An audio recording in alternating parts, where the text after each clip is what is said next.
मित्रों, नमस्कार। आज के इस व्याख्यान में पुनः आप सभी का हार्दिक स्वागत है। मैं प्रोफेसर अनुपम शर्मा, अध्यक्ष राजनीति विज्ञान एवं मानवाधिकार विभाग, इंदिरा गांधी राष्ट्रीय जनजातीय केंद्रीय विश्वविद्यालय से संबद्ध हूँ। मित्रों, आज की हमारी चर्चा का विषय है मीडिया। मीडिया संचार का एक ऐसा माध्यम है जो समाज में घट रही घटनाओं, इसी के साथ जानकारियों, सूचनाओं, शिक्षा, विज्ञापन के प्रचार एवं प्रसार को बहुत ही शीघ्र एवं सहजता के साथ एक व्यक्ति से दूसरे व्यक्ति तक, या हम कहें कि समूह में बहुत ही तीव्र गति तक सूचनाओं को पहुंचाता है। मीडिया की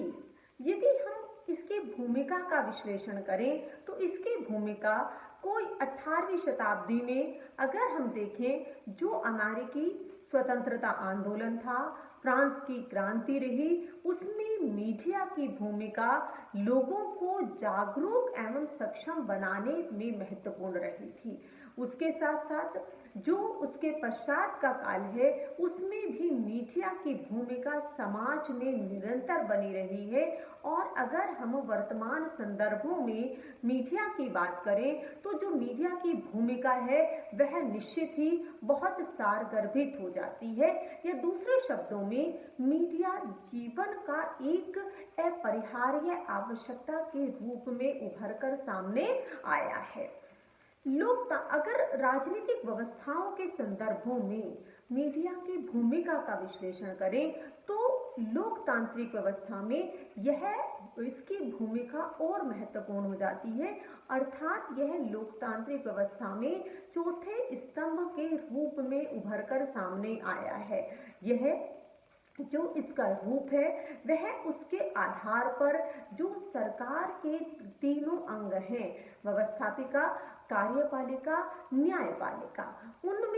उनके साथ ही एक महत्वपूर्ण स्तंभ के रूप में लोकतांत्रिक व्यवस्थाओं में इसकी महत्व और इसकी भूमिका वो सारगर्भित हो रही है। सामाजिक स्तर पर मीडिया की भूमिका का विश्लेषण करें तो सामाजिक स्तर पर वर्तमान समय में चाहे वह समाज है, समाज का कोई वर्ग है, समूह है, संस्था है, कोई व्यक्ति है, वह इसकी भूमिका को या इसके बिना आगे बढ़ने की यदि हम बात करें तो उन संदर्भों में इसकी उपेक्षा नहीं कर सकता। अर्थात मीडिया अपने आप में एक समग्र तंत्र को समेटे हुए है। इस समग्र तंत्र में जहां पर जो प्रिंट मीडिया है, प्रिंट मीडिया के रूप में जो पत्र पत्रिकाएं हैं, जो जर्नल्स हैं, जो पुस्तकें हैं, वह इसमें सम्मिलित होती हैं। तो वहीं इसमें जो इलेक्ट्रॉनिक मीडिया है उसमें टीवी है, कंप्यूटर है, टेलीग्राम, टेलीफोन, स्मार्टफोन, जितने भी गैजेट्स हैं जो इस तरीके की सूचनाओं के आदान प्रदान में सहायक होते हैं, उन सभी को इसके अंतर्गत वो समाहित होते हैं। इसलिए जो मीडिया है यह अपने आप में एक समग्र तंत्र है जिसके माध्यम से इस प्रकार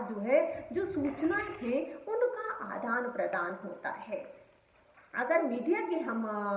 भूमिका का विश्लेषण करें तो जैसा कि मैंने कहा कि जो मीडिया की भूमिका है वह उन राजनीतिक व्यवस्थाओं में, जो खुली राजनीतिक व्यवस्थाएं हैं, जहां पर जो लोगों को सरकार के माध्यम से जो अधिकार प्रदान किए गए हैं, जो स्वतंत्रताएं प्रदान की गई हैं, उनके आधार पर जब वह सशक्त होते हैं तो इन संदर्भों में जो मीडिया की भूमिका है वह और भी अधिक महत्वपूर्ण हो जाती है। जहां पर यह लोकतांत्रिक व्यवस्थाओं में चतुर्थ स्तंभ के रूप में कार्य करता है, वहीं पर यह एक ऐसी कड़ी है जो समाज और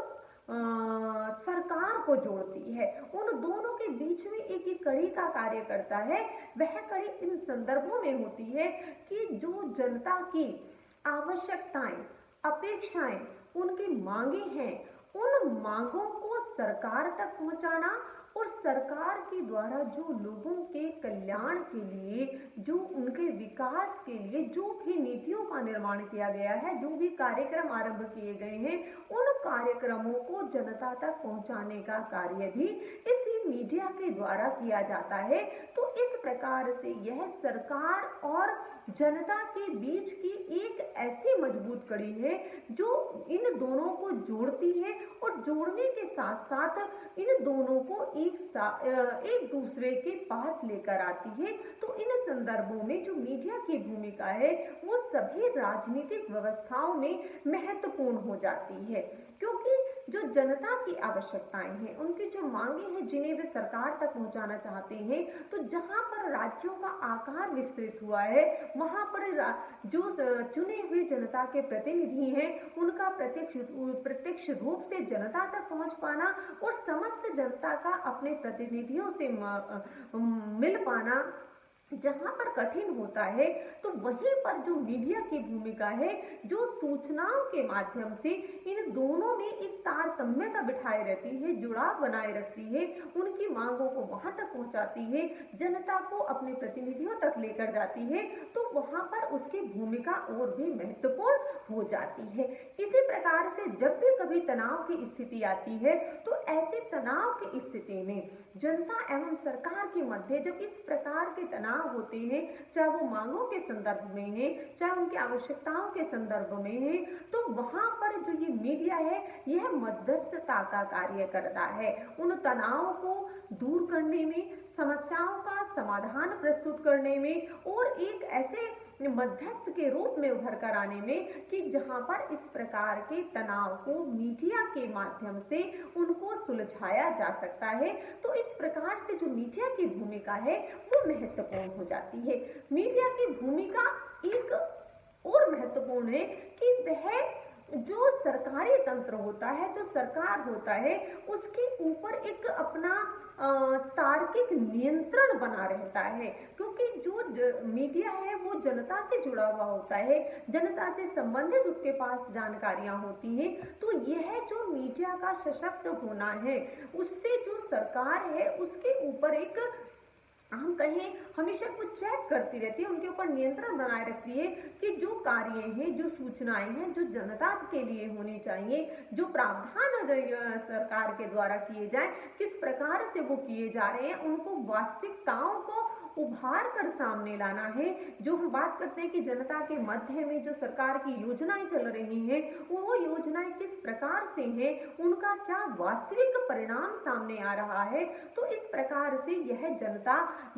और सरकार को जो मध्य की कड़ी के रूप के माध्यम से सरकार के ऊपर भी नियंत्रण बनाए रखती है। जनता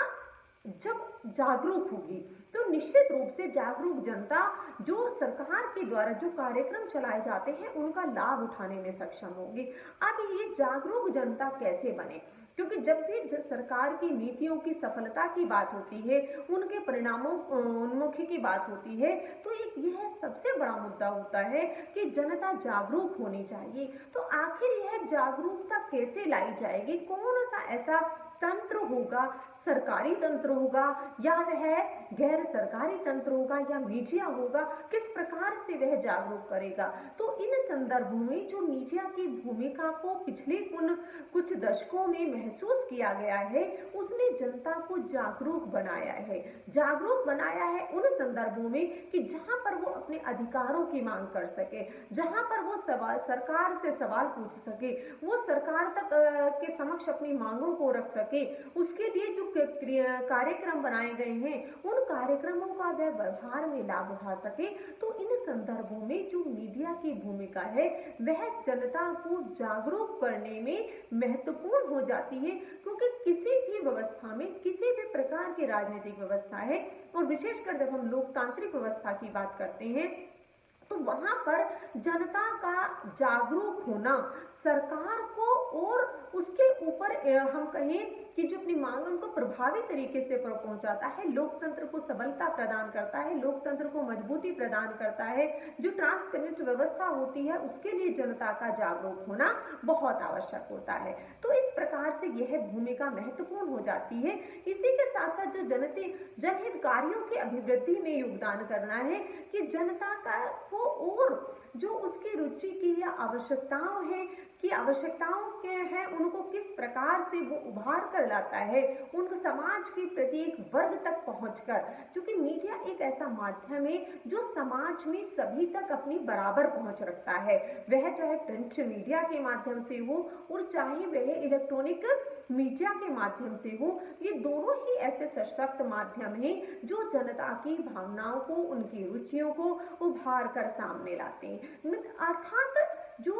मीडिया है वो एक ऐसे प्रेरक के रूप में खड़ा रहता है, एक ऐसे प्रहरी के रूप में खड़ा रहता है जो समाज के जो बाकी अंग हैं और जनता है उसके समक्ष वह एक सदैव एक ऐसी प्रहरी की भूमिका निभाता है कि किसी हर अंग के द्वारा, जनता के द्वारा यदि उसकी जो भूमिका है, जो संविधान प्रदत्त भूमिका है या जो जनता के अगर उनको दायित्वों की बात की गई है वो उससे जरा से भी अपनी भूमिकाओं से इधर होते हैं, तो मीडिया उनको उभार कर समस्त समाज के सामने उभार कर रखता है। तो इन संदर्भों में जो इसकी भूमिका है यह महत्वपूर्ण हो जाती है। इसी प्रकार से जहां पर राजनीतिक नेताओं के द्वारा समाज को नेतृत्व प्रदान किया जाता है, उनकी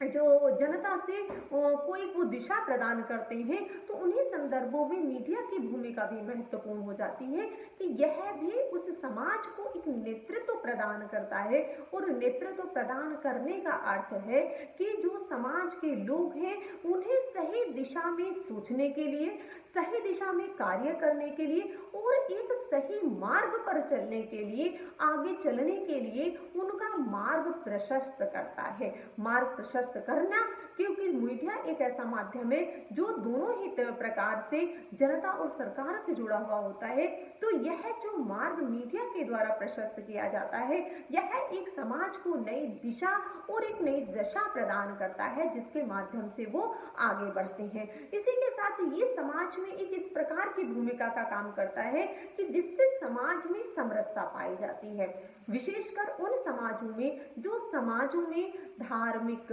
आर्थिक, जातीय या दूसरे आधारों पर किसी भी प्रकार से वैमनस्यता की स्थिति आती है, कहीं संघर्ष की स्थिति आती है, समाज के विभिन्न वर्गों में कहीं तनाव की स्थिति आती है, तो मीडिया अपनी भूमिका के माध्यम से उन समाज के सभी वर्गों में एक समरसता की भावना बनाए रखता है, पैदा करता है। और अगर किन्हीं कारणों से उस भावनाओं को ठेस पहुंची हुई होती है तो मीडिया अपनी भूमिका से वो जो प्रेरक और प्रहरी की जो उसकी भूमिका है उसके अपनी उस भूमिका के माध्यम से समाज के सभी वर्गों को जोड़कर रखता है। और अगर कहीं भी बिखराव की स्थिति आती है तो मीडिया उसको दूर करके उन सभी को एक साथ जोड़कर लाता है। समाजों में जो भ्रष्टाचार की समस्या वर्तमान में देखी जाती है कि समाज में इस तरीके के जो कार्य हैं जिनके परिणाम स्वरूप भ्रष्टाचार पनप रहा है, बढ़ रहा है, समाज में जो उसके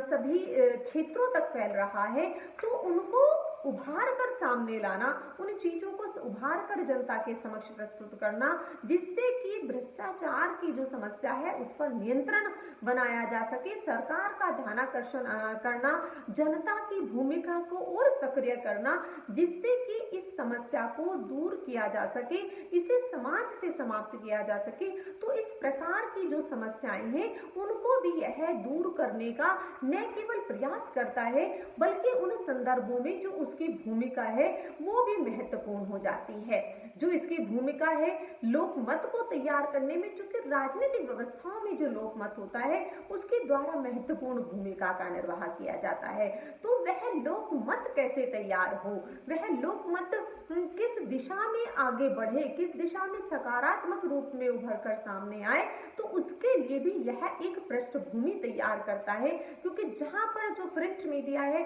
वो कुछ क्षेत्रों तक सीमित सीमित हो जाता है, वो शिक्षित वर्ग तक सीमित हो जाता है, या जो आर्थिक दृष्टि से संपन्न वर्ग होता है उसकी भूमिका वहां तक सीमित हो जाती है। वहीं पर इलेक्ट्रॉनिक मीडिया की जो भूमिका है वो महत्वपूर्ण हो जाती है, क्योंकि वो समाज के उस वर्ग तक भी अपनी पहुंच बना लेता है। उसका जो पहुंच का दायरा है वो जो है वो विस्तृत होता है। तो उस दायरे के परिणाम स्वरूप जो जनमत है जो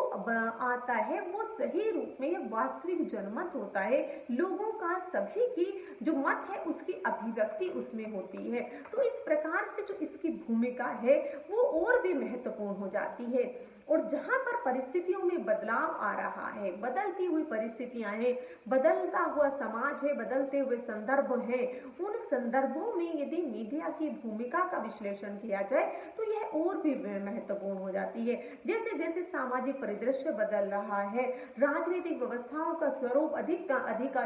लोकतांत्रिक हो रहा है, उनमें खुलापन आ रहा है, लोग जागरूक हो रहे हैं, महिलाओं का प्रतिनिधित्व राजनीतिक संस्थाओं में, सामाजिक संस्थाओं में बढ़ रहा है, आर्थिक विकास हो रहा है। तो इन संदर्भों में जो मीडिया की भूमिका है वह और भी अधिक महत्वपूर्ण हो जाती है कि किस प्रकार से यह बदली हुई परिस्थितियों में अपनी भूमिका को परिवर्तित करते हुए उस समाज को एक सही दिशा और दशा प्रदान करे। तो इन संदर्भों में जो मीडिया की भूमिका है, अगर हम वर्तमान में उसका विश्लेषण करें तो निश्चित रूप से यह विश्लेषण किया जा सकता है, यह परिणाम निकाले जा सकते हैं कि मीडिया ने स्वयं को उन बदली हुई परिस्थितियों के अनुसार ढालने का, उनमें कार्य करने का और एक बेहतर परिणाम प्रदान करने का जो अवसर है वो लिया है और अच्छे परिणाम प्रस्तुत किए हैं। सूचना तकनीक के माध्यम से जो परिवर्तन आए हैं, जिसमें समाज में परिवर्तन हुआ है, जो तकनीक के माध्यम से को अपनाकर जो मीडिया में परिवर्तन आया है, उसके स्वरूप में परिवर्तन आया है, वो चाहे प्रिंट मीडिया हो या इलेक्ट्रॉनिक मीडिया हो, जैसे जैसे अब सूचना तकनीक का प्रयोग हो रहा है तो जो सूचनाएं आ रही हैं वह सूचनाएं मात्र सूचनाएं ना होकर वह जहां पर जानकारी प्रदान करती हैं वो उन जानकारियों का विश्लेषण भी प्रस्तुत करती हैं। वह जानकारी किसी विशेष क्षेत्र तक न होकर अभी वो सब क्षेत्रों को समाहित करती है। वह चाहे विज्ञान के क्षेत्र में हो, कृषि के क्षेत्र में हो, विज्ञान के शिक्षा के क्षेत्र में हो, मनोरंजन के क्षेत्र में हो, खेल के क्षेत्र में हो, उस तकनीक का प्रयोग करते हुए जो सूचनाओं को अधिकाधिक लोगों तक बेहतर तरीके से, सबसे अच्छे तरीके से लोगों तक पहुंचाने का जो उद्देश्य है उसको वह पूरा कर रहा है। जैसे जैसे मीडिया के क्षेत्र में प्रतिस्पर्धा बढ़ रही है, उसी का परिणाम है कि जो जनता है उसके पास जो सूचनाएं आ रही हैं वो न केवल शीघ्र आ रही हैं बल्कि वो अधिक से अधिक बेहतर तरीके से और शीघ्र माध्यमों से कैसे जनता तक पहुंचाया जाए, उनसे भी जनता लाभान्वित हो रही है। जो मीडिया है वह न केवल राजनीतिक और सामाजिक घटनाओं को लोगों तक प्रस्तुत करता है, बल्कि वह जो विश्व की आर्थिक व्यवस्था है वह किस दिशा में जा रही है, उसमें किस प्रकार के प्रयास हो रहे हैं, उनको भी बेहतर तरीके से जो जनता है उसके समक्ष रखता है। जो मीडिया है वो इन सब के साथ साथ जो मनोरंजन का साधन है वह भी जनता को उपलब्ध करा रहा है। हम देख सकते हैं कि वो प्रिंट मीडिया के माध्यम से हो, इलेक्ट्रॉनिक मीडिया के माध्यम से हो, किस प्रकार से जो सूचनाएं हैं, जो मनोरंजन की से संबंधित जानकारियां हैं वो लोगों तक पहुंच रही हैं और जनता उससे निश्चित रूप से लाभान्वित हो रही है। लाभान्वित होने का परिणाम है कि उन सूचनाओं के साथ साथ जो उनके स्वयं के मनोरंजन के लिए जो सामग्री व्यक्ति को घर पर बैठकर उपलब्ध होनी चाहिए, उसके पास जो तकनीक है, चाहे वो टीवी के माध्यम से है, इंटरनेट के माध्यम से है, इलेक्ट्रॉनिक माध्यम है, या उसके पास में प्रिंट माध्यम है, उन दोनों ही के माध्यम से जो सूचनाएं उस तक पहुंच रही हैं, वो सूचनाएं, वो जानकारियां उससे न केवल जो उपभोक्ता है वो स्वयं अपडेट हो रहा है बल्कि वो उसको मनोरंजन का भी उपलब्ध करा रही है, जो कि जीवन का एक महत्वपूर्ण अंग होता है कि किस प्रकार से वह लोगों को मनोरंजन भी उपलब्ध कराता है। जो उपभोक्तावाद है, मीडिया जहां पर व्यक्तियों को उपभोक्ताओं से संबंधित अगर हम कहें जानकारी है वो उपलब्ध कराता है, वहीं पर उसने उपभोक्तावादी संस्कृति को भी बढ़ावा दिया है। अर्थात जहां पर जो नई नई वस्तुओं का उत्पादन हो रहा है, उन उत्पादनों के प्रचार एवं प्रसार का अधिकाधिक करते हुए जहां पर वह उपभोक्ता को लाभान्वित करता है, वहीं वहीं जो उसका उत्पादन करता है उसको भी लाभान्वित करता है। जहां पर पहले केवल उपभोक्ता को ध्यान में रखते हुए ही चीजों का उत्पाद किया जाता था, क्योंकि संस्कृति बदल रही है, उपभोक्तावाद की संस्कृति है कि जहां पर जो उत्पादन होते हैं उनके उत्पादन के पश्चात जो बाजार ढूंढने की एक प्रक्रिया है, उसमें भी वह महत्वपूर्ण भूमिका को निभा रहा है। इसी के साथ साथ समाज का कोई भी वर्ग हो, चाहे वह बच्चे हैं, बड़े हैं, बूढ़े हैं, कोई भी ऐसा वर्ग जो प्रत्येक क्षेत्र से संबंधित होता है, मीडिया के द्वारा उसकी आवश्यकताओं को ध्यान में रखकर ही अपनी भूमिका का निर्वाह किया जा रहा है। अर्थात समाज का कोई भी ऐसा वर्ग नहीं है जो मीडिया के से बचा रहे, मतलब मीडिया ने जिस पर ध्यान केंद्रित ना किया हो। अगर हम बच्चों के लिए उनके अलग से कॉलम देखते हैं, तो हम उन रोजगार में की जो तलाश करते हैं युवक, उनके लिए अलग से कॉलम देखते हैं। अगर हम गृहिणी के लिए देखते हैं तो हम किसान के लिए अलग से उसमें स्थान पाते हैं। अगर हम इन सब के लिए पाते हैं तो समाज का अनुभवी वर्ग है, जो बुजुर्ग हमारा वर्ग है, उसके लिए भी अलग से सूचनाएं उपलब्ध होती हैं। जहां पर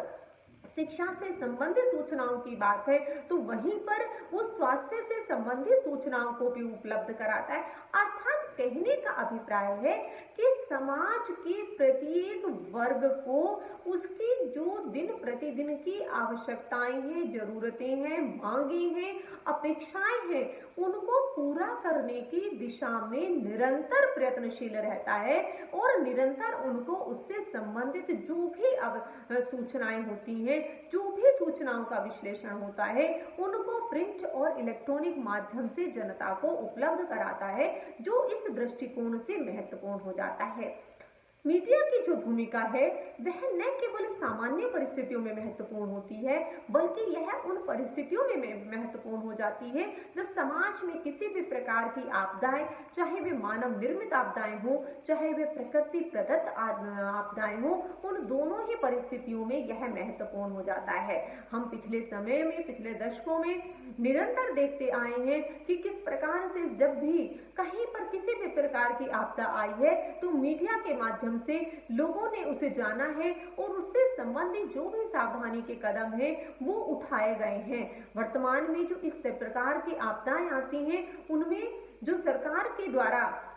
पूर्व में कदम उठाए जाते हैं, मीडिया के द्वारा उन्हें अधिक से अधिक प्रचारित एवं प्रसारित किया जाता है, जिससे कि समस्त जनता को उसकी जानकारी हो सके। उस जानकारी का लाभ होता है कि जो भी उससे होने वाली हानि है उसको कम किया जा सके, क्योंकि प्राकृतिक आपदाओं को व्यक्ति नहीं रोक सकता, यहाँ उससे होने वाली जो हानियां हैं उनको वह कम कर सकता है, उसके नकारात्मक प्रभाव को कम कर सकता है। तो ऐसी परिस्थितियों में जो मीडिया की भूमिका है वह भी बहुत सारगर रही है। और विशेषकर अगर उल्लेख किया जाए वर्तमान परिस्थितियों में, जबकि समस्त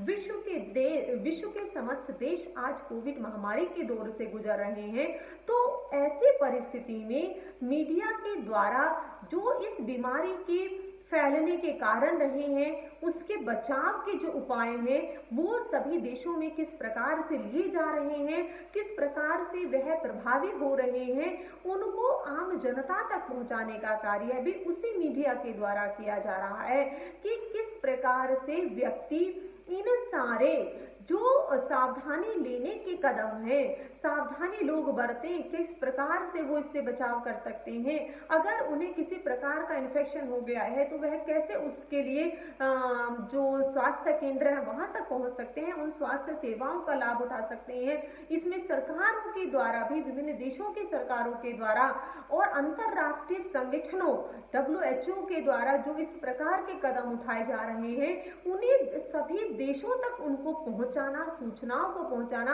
और सूचनाओं के माध्यम से कैसे जनता उन सावधानियों को बरत सकती है, उनसे लाभ उठा सकती है, और इस बीमारी से अगर वह किसी भी कारण से व्यक्ति संक्रमित हो जाता है तो वह उससे किस प्रकार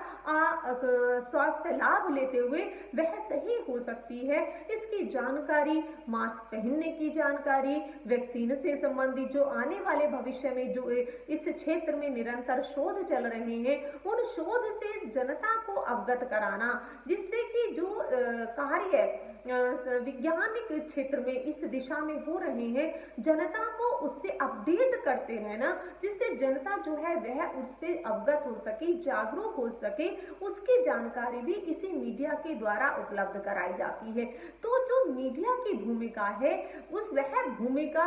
जहां पर सामाजिक, राजनीतिक, आर्थिक क्षेत्रों में महत्वपूर्ण हो जाती है, जहां वह सामान्य कालीन परिस्थितियों में महत्वपूर्ण हो जाती है, वहीं वह आपातकाल के दौर में महत्वपूर्ण हो जाती है, आपदाओं के दौर में महत्वपूर्ण हो जाती है। अगर किसी भी प्रकार की परिस्थितियां हैं, अपराध के क्षेत्र में अपराधों को रोकने में, बचाव करने में सरकार के द्वारा जो कदम उठाए जाते हैं, उन कदमों तक को जनता तक पहुंचाने में तो मीडिया की भूमिका हो जाती है। अर्थात मीडिया एक ऐसे समाज के एक ऐसे तंत्र के रूप में उभर कर आया है, विशेषकर वर्तमान संदर्भों में, जब मीडिया के बहुत सारे साधन हमारे पास है, प्रिंट मीडिया है, इलेक्ट्रॉनिक मीडिया है, सोशल मीडिया है, ये सारे साधन उपलब्ध हैं जनता के पास में। तो जो मीडिया की भूमिका है वो निश्चित रूप से हमारे व्यक्तियों के जीवन का एक अपरिहार्य आवश्यकता बन गई है, और हर व्यक्ति उससे लाभान्वित होता है। हो सकता है उसका लाभान्वित होने का जो दायरा है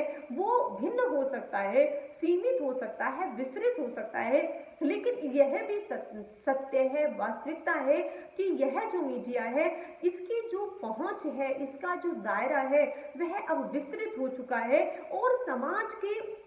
प्रत्येक क्षेत्र, अगर हम भौगोलिक क्षेत्र की बात करें तो वर्तमान में अब यह विशाल या विस्तृत भौगोलिक क्षेत्र को कवर करता है, तो वही समाज की हर प्रत्येक वर्ग की आवश्यकताओं को, उनकी मांगों को, उनको दृष्टिगत रखता है, सभी प्रकार की सूचनाओं को समाहित करता है, उनका विश्लेषण करता है। तो इन संदर्भों में अगर मीडिया की भूमिका देखें तो निश्चित रूप से यह महत्वपूर्ण हो जाती है, और यह निरंतर उस अपनी भूमिका में उसकी निरंतर वृद्धि हो रही है, और समाज की आवश्यकताओं को यह उभार कर लाने में एक प्रमुख साधन के रूप में उभर कर सामने आ रहा है। इसी के साथ आप सभी का बहुत बहुत धन्यवाद।